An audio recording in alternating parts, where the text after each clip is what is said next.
Today I'm going to be making a video series number 1 out of 10, and these are the top 10 things that I'm going to be working on diligently, and I have been working on diligently to get better and see if I can see some kind of improvement across the board in my conditions.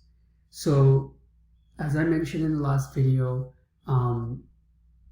I put some of the top things that I am going to be grading all these things on. So basically, today's one is going to be sleep. So as I get my sleep quality to be better, is my ability to use my hands and fingers improve? Am I able to speak a bit more per day without getting pressure in my head and things of that nature, right? So this is how I'm going to go about it. All right, so let's talk about it. Sleep. I have an Oura ring, and this is not some Sam Ovens marketing shit.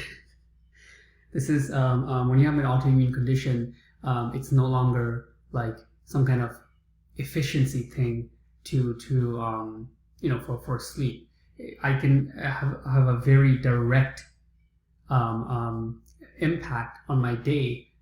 Depending on what kind of sleep I had. So for example, on days I have bad sleep, my balance is very hard to keep. So when I walk, like especially in the earlier part of the day, I often have to use the wall to walk around the house because my balance is very off. And that's directly because maybe I got just a couple hours of sleep. And that's one of the main things I know right away. Like I can wake up, sometimes I feel okay, but when I stand up, I know my balance is very off. And that's how I know my sleep quality wasn't good. And then I would check my Oura, and I find it to be true. So there's all these little things that we have, and obviously it's different for everybody who has autoimmune condition. But whoever you are, you know your levers. Over time you get to see more and more patterns. When some things are off, this is the impact it has, right? Causation, things like that. And if you keep a journal, you actually become a lot faster at getting this data than you otherwise would. So here's the thing. If I look at my sleep right now, I don't know if you can see. So total sleep, I'll never do this. Okay, 3 hours, 30 minutes, right? Time in bed, 4 hours, 49 minutes. Not really worried about the efficiency, meaning how much time did I lay down versus how much sleep I got, but I'm worried about the fact that I'm not able to just sleep. Most times when I'm not able to sleep, this is what the pattern looks like. I get very fatigued by like 8 o'clock, 9 o'clock, right? Like some days even 7 o'clock. Like I'm just drowsy and almost feel like I'm drunk because of the fatigue, and then I fall asleep. But then I wake up very early. So it was 2 a.m., right? Just before 2 a.m. I got up, and then you can see this big white line. That's when I was trying to fall back asleep because I'm just tossing and turning. I'm awake and I'm just like trying to get over it. And the reason this happens is because of heart rate and body temperature, right? And again, I feel this stuff before my Oura ring picks it up. So if I go to the home screen, for example, shows your resting heart rate, shows that you might not have fully recovered. I think it also sometimes says about my body temperature being really high. I don't know where that note is. But yeah, basically the one I noticed the most is heart rate. So number one reason I'm having very bad sleep is when I wake up, my heart is racing. I mean, before I used to freak out and get really scared from this because it's racing so hard that I can hear it in my ear. Like just by laying there, it's like pounding very hard, very fast.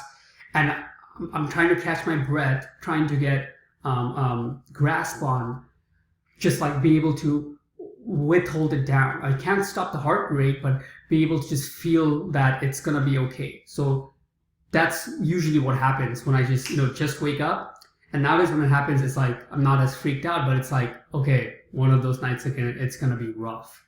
So then, like it shows, usually it's like an hour that I would be laying around trying to calm my heart rate down. And, I've tried meditation and everything in between. Doesn't really, help. It's just part of the whatever it does, whatever autoimmune does, right? So now here's the thing.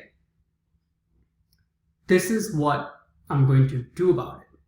So one thing affects the other, right? As health fundamentals, what you eat affects your night and all that kind of stuff.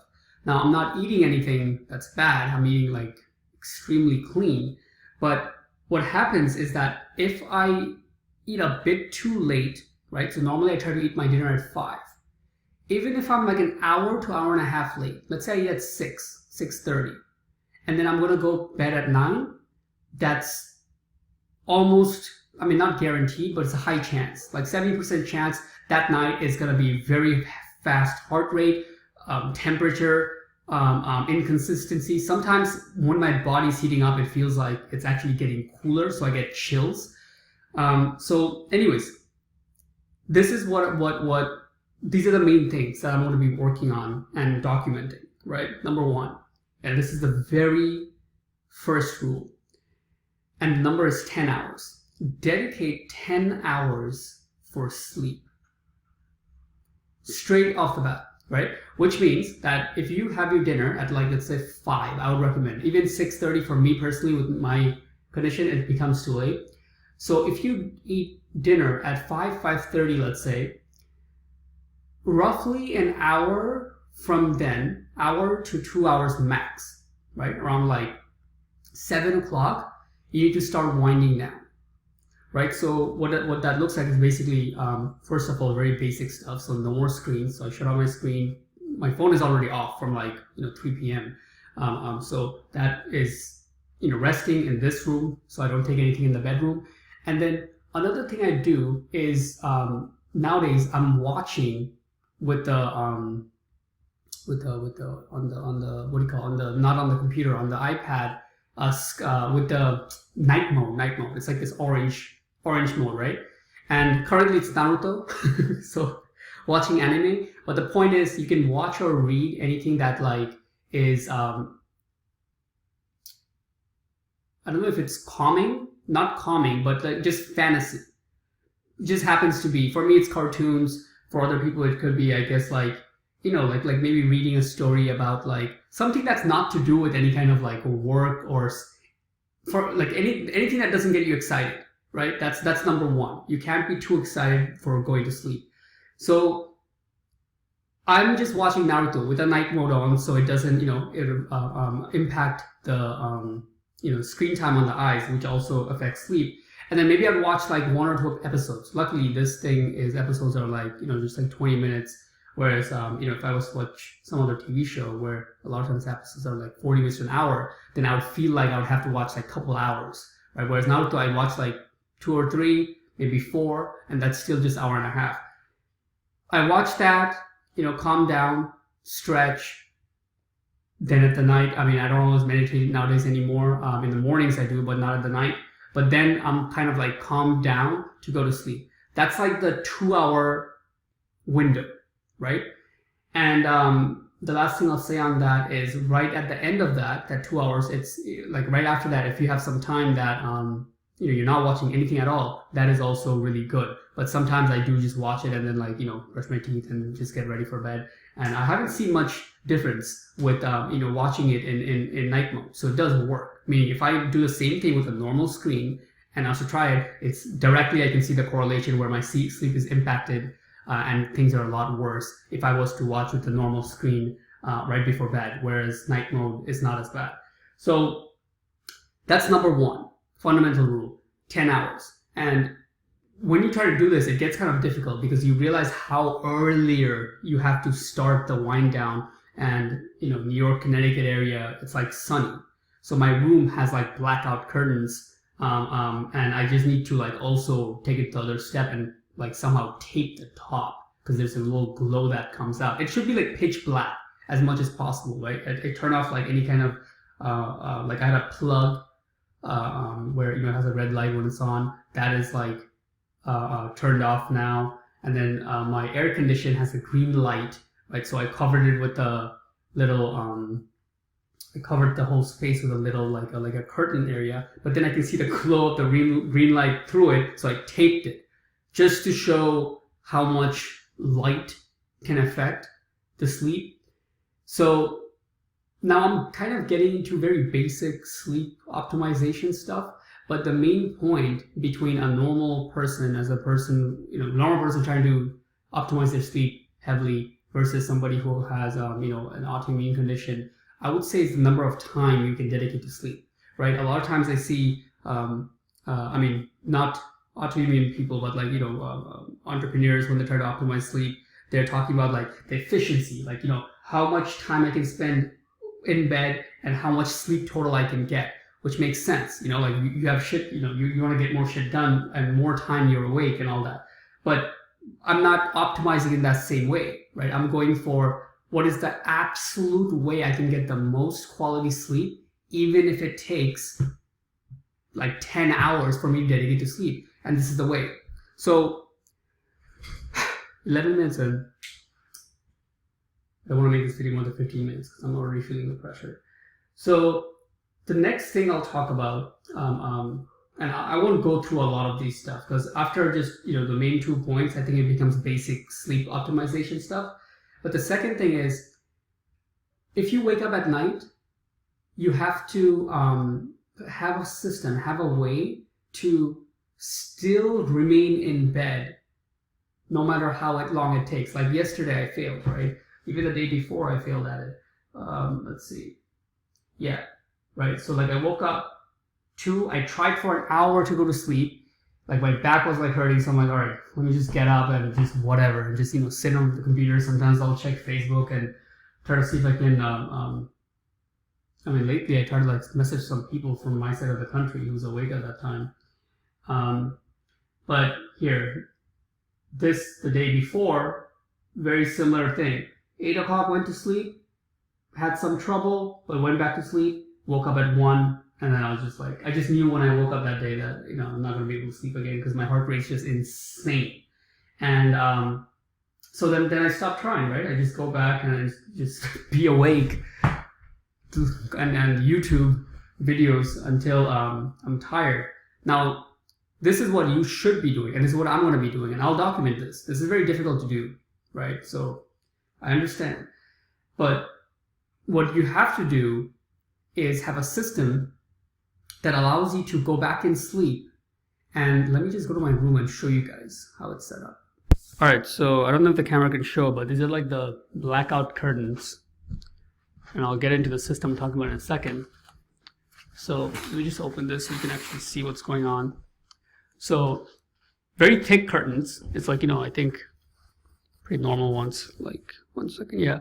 And then I have these tapes where the sides, you can really tape it so the glow from outside doesn't come. But then from the top is what I'm talking about. I need to tape the top somehow and get it to close up so it takes out all the light.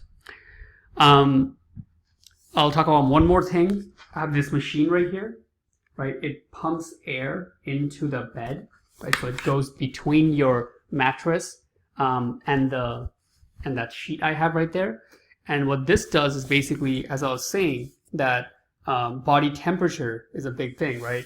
So this comes with a remote, and it has like a lot of functionality, way more than I use with all this kind of shit in it. But basically you're able to choose how cool the air you want it to be that's going into the bed.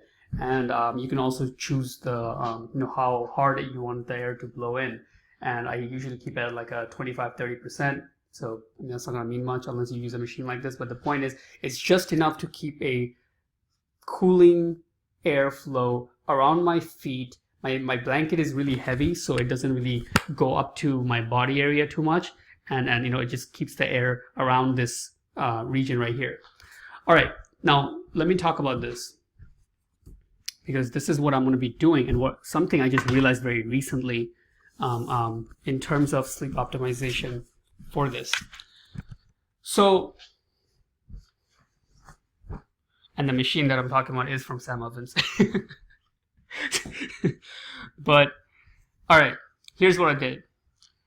I start the sleep at night with just this bamboo sheet, right? So you can get this from Amazon. It's very airy and nice and cool. So are my sheets on the bed is bamboo sheets. So it's, I recommend anybody who's having this kind of issue, like you can use bamboo sheets. It's very airy.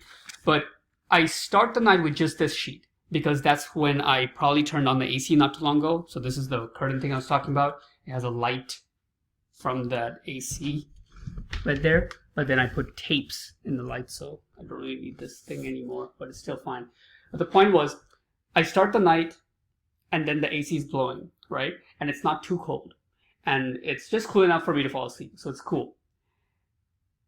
Middle of the night, when I get up, then if I reach back out, so I have this folded from beforehand properly, I just reach back out and put it over me.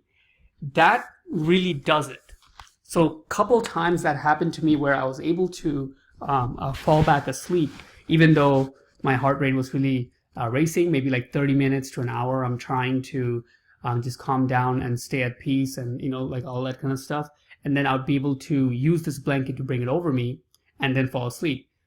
It's just a comfort thing, I would say, because, maybe you're a little bit cold, or it's just having a different feeling over you once you already woke up. If I start the night with the full blanket, with the heavy one and the sheet and everything, then it doesn't really work. So it's a very little minute detail, but it's really what I've seen work several times.